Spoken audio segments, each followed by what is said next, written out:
Welcome back to Bronco Nation News. My name is Chris Van Sickle. The first Bronco game day is just weeks away, and that's crazy. That's that close. But when I think of a Boise State game day, there's a lot of aspects to it: sights, sounds, atmospheres. One of the biggest things that stands out to me is always the marching band. That band walking around the stadium, playing, cheering. It's always exciting. It's always so unique to college sports. So we thought it would be a good idea to learn more about that process, what it looks like behind the scenes. And we couldn't think of anybody more qualified than the director of Blue Thunder Marching Band. I'm excited to bring on today Joe Tornello. Joe, how are you doing today? I'm doing great. We're getting ready for camp next week and enjoying this beautiful weather. I hope it'll stay nice and cool for a couple more weeks. It'd be great for our students. It sounds like we're going to talk about camp, but you spend quite a bit of time outside in that big parking lot. Oh yeah, for a couple weeks there. Yep, about 2 weeks. So, yep. So Joe, let's go back and talk about how did you get started as the Blue Thunder Marching Band director? It's not a job opening I see listed a lot. Yeah, that's kind of one of those things with if that's your goal, and that was mine, was to do a Division I college marching band.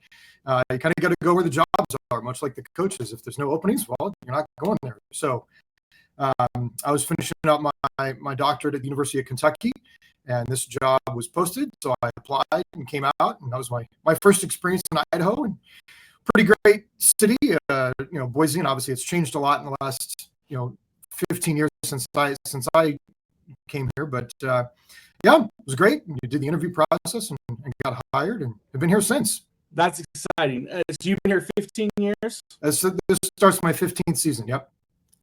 Very exciting. So let's talk about the students, the band members. How many do you have? It fluctuates. It's not a fixed number necessarily, but we're generally around the 200 number for the past 10 years or so. We've been. And how many? Not world, although I did get an email from an international student just this week for fall 26. So excited about that. But yeah, we have students. Obviously, there's a lot of Idaho students in it as well, but a lot of the Western states. But we also have students from East Coast, Virginia, Massachusetts, Georgia, Illinois, everywhere in the middle. And then a lot of students from the West Coast, Washington, Oregon, California, Oregon, Idaho, Nevada, in the Western here. So a lot of students from around the country, and again, that just fluctuates from year to year, depending on where they're coming from and their interests and what they want to do as a college degree and that kind of thing. So, and I got to admit, I'm not musically talented. I think I'm not confident in it now. How many instruments are involved in a college marching band?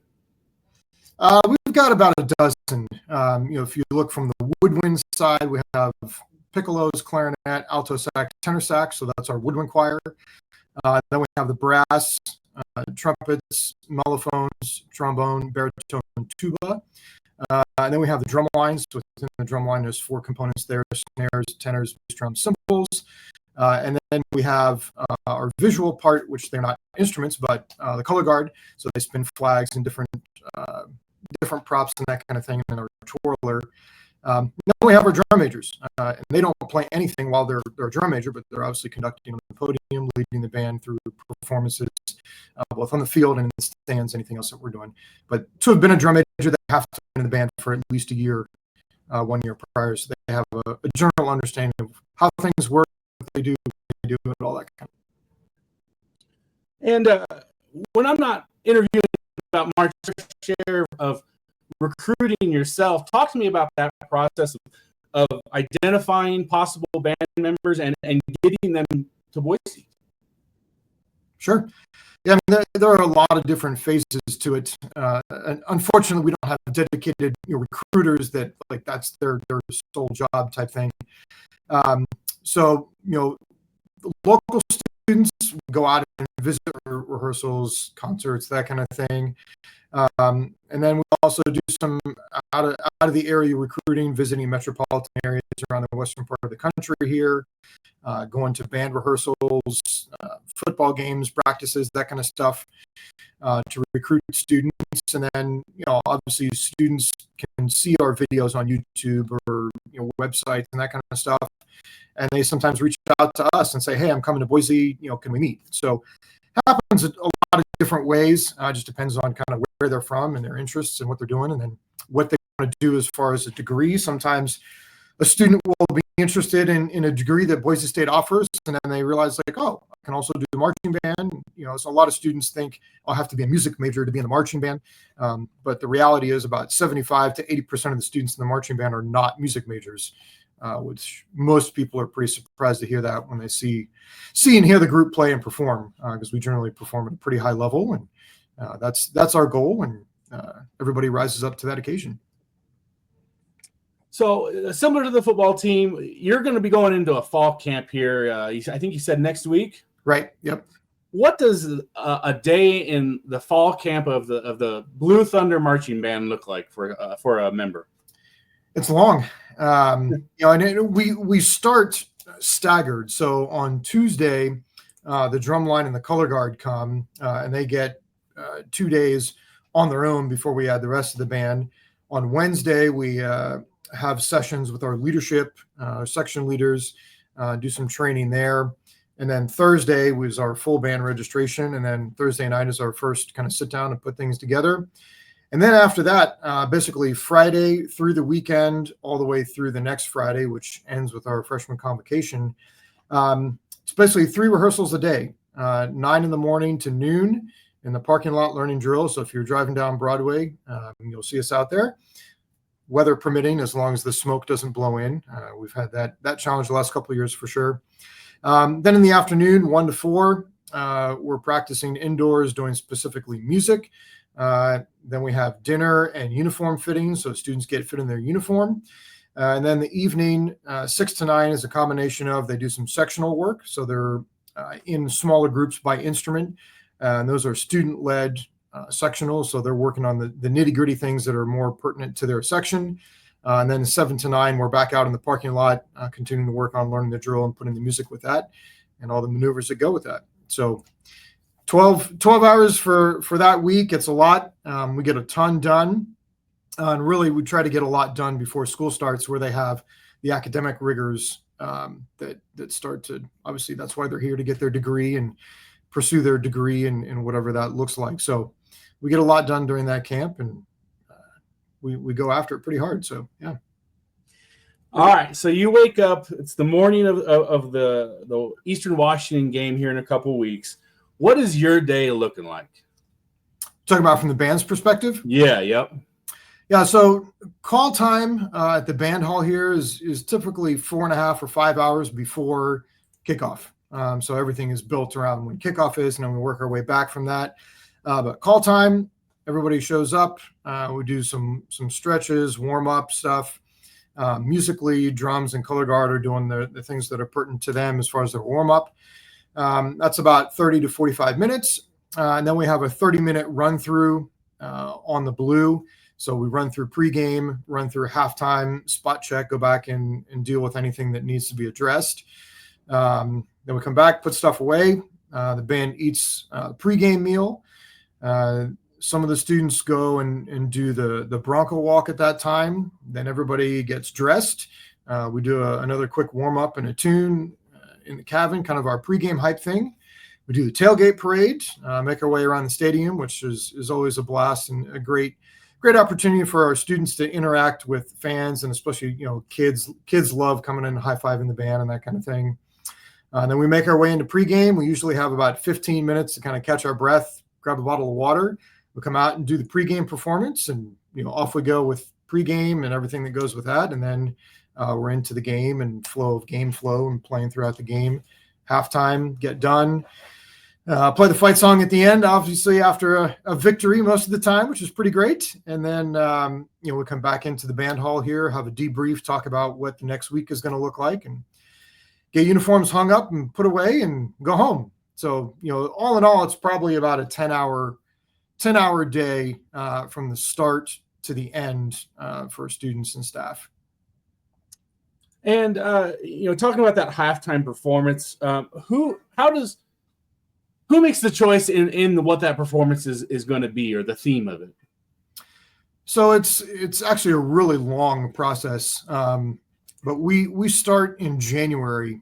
We have what we call a show storming session instead of a brainstorming. We call it show storming, and it's open to any of the students in the band come throw out ideas for either like a theme that might pick music to fit into that, or individual songs and tunes and that kind of stuff that we look at. So, we try to look at what is popular, what are anniversaries, what's important in our community at that time, and then we kind of look, and then we have to go through that process and narrow that down. I think last year we had almost 25 concepts from student feedback in that meeting that we then narrowed that down.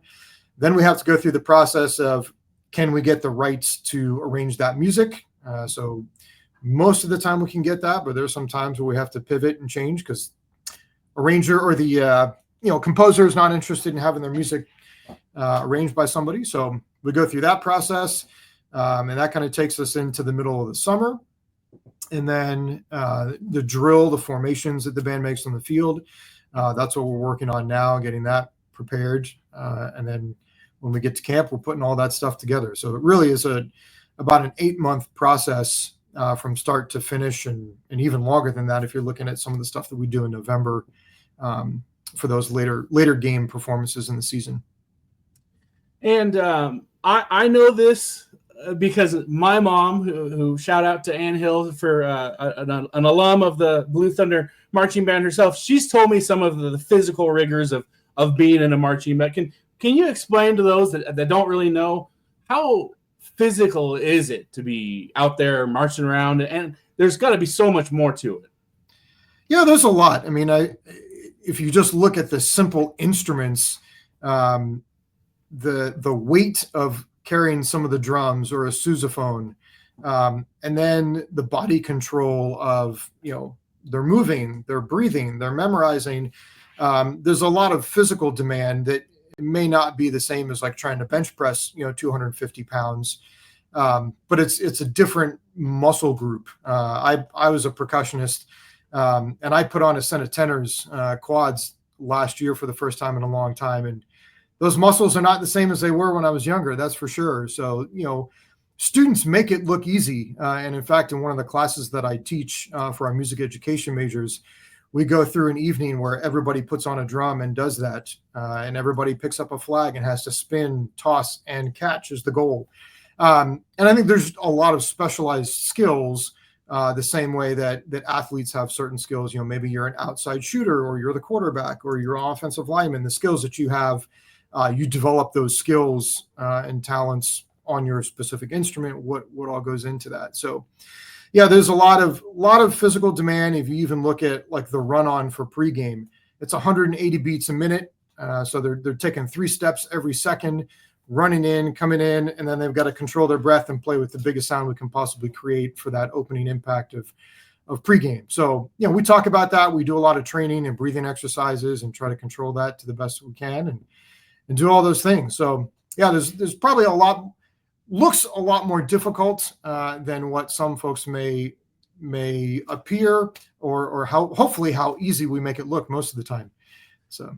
And I'm putting you on, I don't expect you to know this, I'm putting you on the spot, but how much do you think one of those tubas weighs? Man, I think the tubas are about 40 pounds. So tubas are about 40 and the tenors are about 45. Those are the 2 heaviest instruments, along with maybe the bottom bass drum. They're probably all about the same. So, well, I couldn't do it. I couldn't make it look that easy. So a lot of respect there. So when you're not on the football field or at the basketball games, what other performances are you guys doing? Yeah, so like you mentioned, the basketball bands, those are all students that are in the marching band as well. We also have performances that the same group of students does volleyball games in the fall. So we do most of the volleyball games throughout the fall season. We also host in the stadium here the District 3, which is the Idaho District 3, the metropolitan area here. That marching band competition is their end of season championship, usually at the end of October. So we're kind of the exhibition performance at the end of that. So that's a huge recruitment opportunity for us to play for over 2,000 high school student performers and all the fans and parents, et cetera, that come with that. So that, hang on, I'm getting a phone call here. Turn that down. Sorry. That's all right. Yeah, so the District 3 performance, obviously, typically we travel to an away game or an away performance, another high school competition outside of the area here, the bowl game, whatever that may look like. Hopefully we get to make it to that. And then, we do a few like community events. So like this year we have the first Thursday in September. So that's September 4th, the night before the first game. The band's first show ties in with the centennial of the Boise Depot. So we're doing a performance downtown, tying in with the community and the excitement of the game and preparation for that and all that together. So that'll be 5 o'clock on Thursday, September 4th. So hopefully we'll see a lot of Bronco fans downtown that evening. That's in the Grove Plaza there. So that we do like a Make-A-Wish type thing. We're part of that in a lot of years, and with a pet band and that kind of thing. So a lot of things like that we try to tie into, and we can't do all of the performances that we get asked to do, whether it's the university or private organizations that would want a band to do something. It's just not feasible with the student schedule and everything that's going on with students and what they're doing academically. But yeah, a lot of performances, probably 60 to 70 performances a year by the various bands that we have on campus here. Wow. And I again want to thank you for coming on today. I'm glad that we're shedding some light on something that is a big deal to me, but I'd never considered what that all looked like behind the scenes. So I hope viewers are enjoying it. How could a viewer who's watching this, what's the best way for them to help the Blue Thunder Marching Band? Well, if you're looking to give, funds financially, we have a lot of funds, whether it's scholarships or travel or just like operational funds. If you're interested in doing that, I think we can put a QR or a link here for folks to access that. The students work really hard, and those scholarships are important. The opportunities to come here, be a part of the game day, travel, all of those things are part of the experience that makes it a unique opportunity for students and being in the Blue Thunder. So if you're interested, we'd love to have that support and would thank you generously for that. So, yeah. And we will make sure that link is available. Joe, I appreciate you coming on today. Good luck this season. I'll be listening. I love that sound. I love the percussion, all that good stuff. And have a great season. All right. Sounds great. Thanks for your time.